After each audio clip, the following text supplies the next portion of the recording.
नमस्कार मित्रों। आज हम लोग वेद का अध्ययन करेंगे। वेदों की संख्या 4 है। ऋग्वेद, सामवेद, यजुर्वेद और अथर्ववेद। तो सर्वप्रथम हम जानते हैं कि वेद क्या है। वेद एक महत्वपूर्ण ब्राह्मण ग्रंथ है। वेद शब्द संस्कृत भाषा के विद धातु से बना है, जिसका शाब्दिक अर्थ होता है ज्ञान अथवा जानना। वेदों के जो संकलन करता थे महर्षि वेद व्यास थे। अब आइए हम लोग एक एक वेद को समझते हैं। सर्वप्रथम ऋग्वेद को समझते हैं। ऋग्वेद में 10 मंडल हैं। ऋग्वेद में 10 मंडल हैं और ऋग्वेद में सूक्तों की संख्या कितनी है? 1028 है। और ऋग्वेद में श्लोकों की संख्या 10,462 है। और ऋग्वेद के जो ब्राह्मण ग्रंथ हैं वह ऐतरेय हैं और कौशितकी है। उसके बाद जो ऋग्वेद की जो भाषा है वह संस्कृत है और जबकि जो लिपि है वह ब्राह्मी है। ऋग्वेद जो लिखा गया था वह संस्कृत भाषा में लिखा गया था, जबकि जो उसकी लिपि थी वह ब्राह्मी लिपि थी। उसके बाद से हम फिर आगे समझते हैं। ऋग्वेद का जो सर्वाधिक प्रसिद्ध मंत्र था वह गायत्री मंत्र था। जो गायत्री मंत्र सविता के लिए लिखा गया था, सविता के स्तुति के लिए लिखा गया था। और गायत्री मंत्र के जो संकलनकर्ता थे विश्वामित्र थे। गायत्री मंत्र के जो संकलनकर्ता थे वो कौन थे? विश्वामित्र थे। ऋग्वेद में उल्लिखित दशराज युद्ध परुशड़ी नदी के किनारे हुआ था। परुशड़ी अथवा आधुनिक रावी नदी के किनारे हुआ था। ऋग्वेद में गंगा नदी का एक बार उल्लेख मिलता है। ऋग्वेद में गंगा नदी का उल्लेख एक बार मिलता है। ऋग्वेद में जो ऋचाओं का उच्चारण करता था उसे होता अथवा होत्री कहा जाता था। उसके बाद से हम लोग आगे चलते हैं। होता अथवा होत्री कहा जाता था। और ऋग्वेद और ईरानी ग्रंथ जेद अवस्था में समानता पाई जाती है। जो ऋग्वेद हम लोगों का है और जो ईरानी ग्रंथ है जेद अवस्था, उन दोनों ग्रंथों में समानता पाई जाती है। और हम लोग आगे चलते हैं। ऋग्वेद में सरस्वती नदी को मादेत्मा कहा गया है। और ऋग्वेद में 4 वर्णों की उत्पत्ति का प्रकाश 10वें मंडल के पुरुष सूक्त में प्राप्त होता है। 10वें मंडल के पुरुष सूक्त में प्राप्त होता है। तो हम लोगों ने ऋग्वेद को पढ़ लिया। अब हम सामवेद को पढ़ते हैं। जो सामवेद है मुख्य रूप से संगीत से संबंधित है। सामवेद को संगीत का जनक भी माना जाता था। सामवेद में जो यज्ञों के अवसर पे मंत्रों का उच्चारण किया जाता था उसे काफ़ी लयबद्ध तरीके से किया जाता था। मुख्य रूप से इस ग्रंथ में संगीत से संबंधित दिया गया है। सामवेद को संगीत का जनक माना गया है। उसके बाद से है जो सामवेद में संकलित जो मंत्र होते थे उसे यज्ञों के अवसर पे गाया जाता था। और सामवेद के जो ऋचाओं का गान करता था उसे उद्गाता कहा जाता था। सामवेद के ऋचाओं का जो गान करता था उसे क्या कहा जाता था? उद्गाता कहा जाता था। अब हम आते हैं यजुर्वेद। यजुर जो शब्द है, यजुर शब्द यजुस से बना है, जिसका शाब्दिक अर्थ होता है यज्ञ। यजुर्वेद में यज्ञ से संबंधित विभिन्न प्रकार के विधि विधानों को दिया गया है। यजुर्वेद को मुख्य रूप से कर्मकांडों वाला वेद कहा जाता है। जितने भी कर्मकांड है वह सब यजुर्वेद में दिए गए हैं। और यजुर्वेद जो है गद्य में भी लिखा गया है और पद्य में भी लिखा गया है। गद्य किसे कहते हैं और पद्य किसे कहते हैं, आइए हम लोग समझते हैं। गद्य उसे कहा जाता है उसमें जिसमें छंद लय ताल न हो, उसे गद्य कहा गया है। पद्य उसे कहा गया है जिसमें छंद लय और ताल हो। यजुर्वेद के मंत्रों का जो उच्चारण करता था उसे अरवर्धु कहा गया है। यजुर्वेद के जो मंत्रों का उच्चारण करता था उसे अरवर्धु कहा गया है। आइए मित्रों, अब हम लोग वेदांगों को समझते हैं। तो जो वेदांग थे वह वेदों की विषय वस्तु को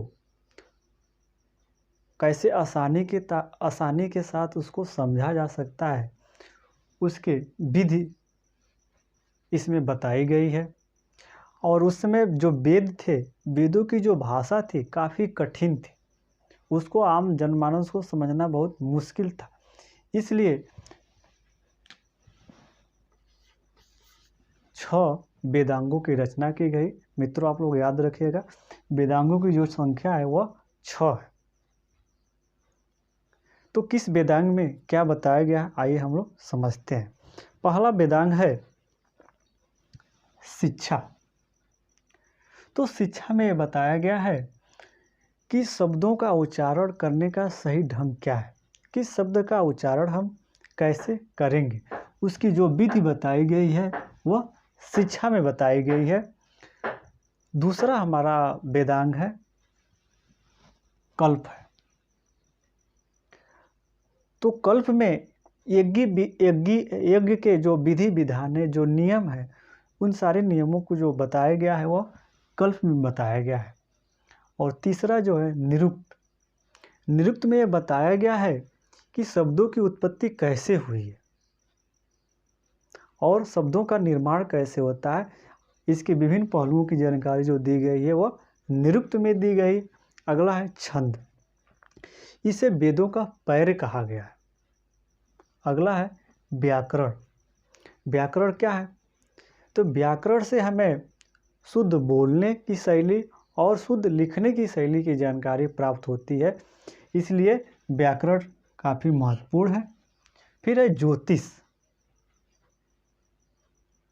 ज्योतिष से यह ज्ञात किया जाता था कि इसमें शुभ मुहूर्त निकाला जाता था यज्ञ के लिए, कि किस मुहूर्त में कौन सा यज्ञ का संपादन किया जाए। उस यज्ञों के लिए ज्योतिष का सहारा लिया जाता था। मित्रों, हम लोगों ने वेद को पढ़ लिया और वेदांग को पढ़ लिया। तो वेदांग को हम बता दिए हैं कि 6 है, और यही वेदांग है शिक्षा है, कल्प है, निरुक्त है, छंद है, व्याकरण है और ज्योतिष। आइए मित्रों, अब हम लोग पुराणों के बारे में समझते हैं कि पुराण क्या है, पुराणों की रचना काल क्या है और पुराण किसे कहते हैं। तो पुराणों में हमारे अतीत की ऐतिहासिक कथाओं का क्रमबद्ध विवरण मिलता है, और पुराणों की रचना 4वीं शताब्दी ईस्वी में की गई थी, और जो पुराणों की संख्या है वह 18 है। आइए हम जो 18 पुराण हैं, किस पुराण में क्या दिया गया है, उस चीज़ को हम लोग समझते हैं। तो देखिए मित्रों, जो पार्टीजर एक पश्चात विचारक था, जिसने पुराणों के महत्व को सर्वप्रथम बताया था कि पुराणों के अंदर भी कुछ ऐतिहासिक सामग्री है। उसके बाद से पुराणों की जो संख्या है वो 18 है। पुराणों की संख्या क्या है? 18 है। और पुराणों को सर्वप्रथम किसने बताया? पार्टीजर ने बताया था। अब हम देखते हैं आगे। मत्स्य पुराण शुंग वंश तथा सातवाहन वंश से संबंधित है। जो मत्स्य पुराण है वह किससे संबंधित है? शुंग वंश और सातवाहन वंश से संबंधित है। अगला हम देखते हैं, अगला पुराण है जो मत्स्य पुराण है। मत्स्य पुराण को पार्टीजर ने सबसे प्रमाणित पुराण माना था। अगला है जैन साहित्य में पुराणों को सचित कहा गया है। जैन साहित्य में पुराणों को क्या कहा गया है? सचित कहा गया है। आगे देखते हैं, पुराणों में मगध का प्रथम शासक बृहद्रथ को बताया गया है। जो पुराणों के अनुसार अगर देखा जाए तो मगध का पहला शासक कौन था? वह बृहद्रथ को बताया गया है। अगला देखते हैं विष्णु पुराण। विष्णु पुराण में नंद वंश का पतन और मौर्य वंश के उत्थान की जानकारी दी गई है। अगला देखते हैं जो वायु पुराण है, वायु पुराण में शुंग वंश तथा गुप्त वंश की जानकारी दी गई है। शुंग वंश तथा गुप्त वंश की जानकारी दी गई है। और एक पद्म पुराण जो है वह जैन धर्म से संबंधित है।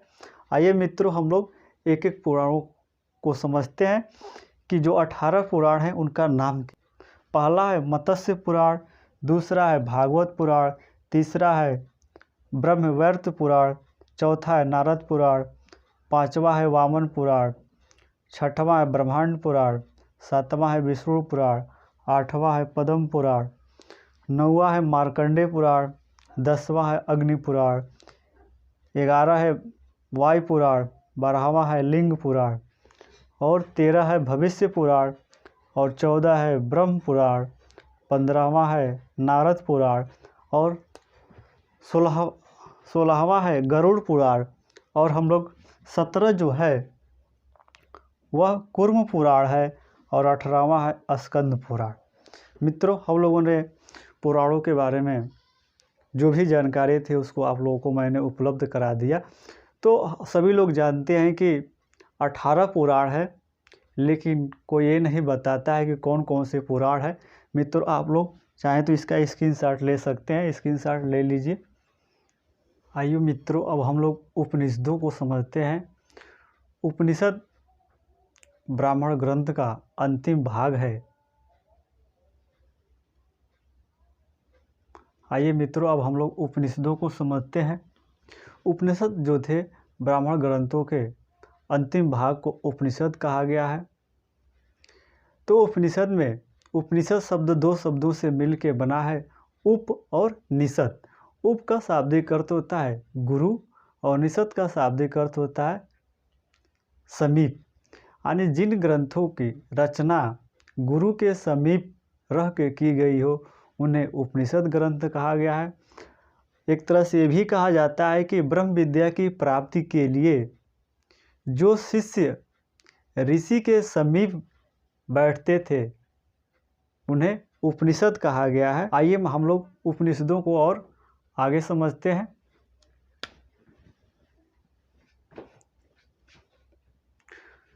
उपनिषदों की कुल संख्या 107 है। कहीं कहीं 200 भी मिलता है, कहीं कहीं 200 भी उपनिषदों की संख्या का उल्लेख मिलता है, लेकिन मुख्य रूप से 107 ही माना गया है। देखिए उपनिषद में ऋषि और शिष्य के मध्य गूढ़ रहस्यों के संवाद का उल्लेख किया गया है। इसमें ऋषि है, ऋषि का मतलब गुरु, और शिष्य, ऋषि और शिष्य के मध्य जो गूढ़ संवाद होते थे उसमें उपनिषद होता था। हर उपनिषद किसी न किसी वेद से संबंधित है।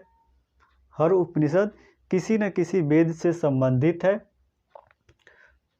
उपनिषदों को वो भी बताएं आप लोगों को कि ब्राह्मण ग्रंथों का जो अंतिम भाग है वह उपनिषद है, इसलिए इसे वेदों का अंतिम भाग होने के कारण इसे वेदांत भी कहा गया है। श्वेतांबर उपनिषद रुद्र देवता को समर्पित है। जो श्वेतांबर उपनिषद है वो किसे संबंधित है? रुद्र देवता को समर्पित है। कठोपनिषद में प्रथम बार ओम शब्द का उल्लेख मिलता है।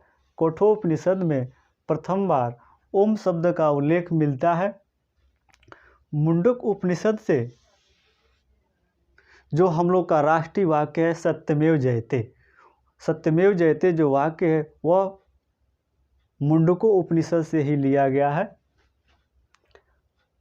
मुंडको उपनिषद में यज्ञ की तुलना टूटी नाव से की गई है। मुंडको उपनिषद में यज्ञ की तुलना टूटी नाव से की गई है। मित्रों आइए हम लोग और मित्रों जो मुख्य उपनिषद माना गया है वह 13 ही उपनिषद है। वैसे संख्या में बहुत ज़्यादा उपनिषदों की संख्या दी गई है, कहीं कहीं 200 मिलता है, कहीं कहीं 107 मिलता है, लेकिन जो मुख्य उपनिषद है वह 13 ही हैं। आइए हम लोग देखते हैं कौन कौन से उपनिषद हैं। पहला उपनिषद है बृहदारण्यक उपनिषद है, दूसरा है छंदोग्य उपनिषद है, तीसरा इस उपनिषद है, चौथा केन है, पांचवा प्रश्न है, छठवां तैतरी है और सातवां मुंडक है, आठवां मांडुक्य है, नौवां ऐतरेय है, 10वां श्वेताश्वर है और 11वां है महानारायण है और 12वां कौशितकी है और 13वां है कठोपनिषद है। आइए मित्रों अब हम लोग आरण्य को समझते हैं। आरण्य का शाब्दिक अर्थ होता है वन। जिन ग्रंथों की रचना एकांत में वनों में रह के की गई हो उसे वेदांत कहा गया है।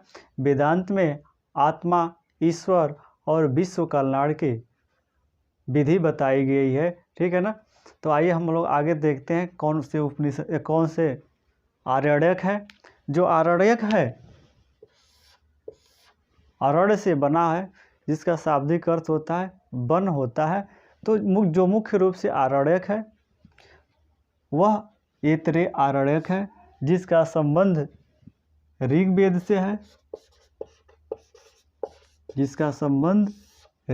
से है, और इसका भी संबंध ऋग्वेद से ही है।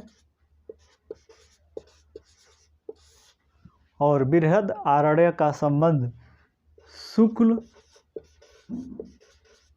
शुक्ल यजुर्वेद से है और तवलकार आरण्य का संबंध सामवेद से है। मित्रों, हम लोगों ने आरण्य को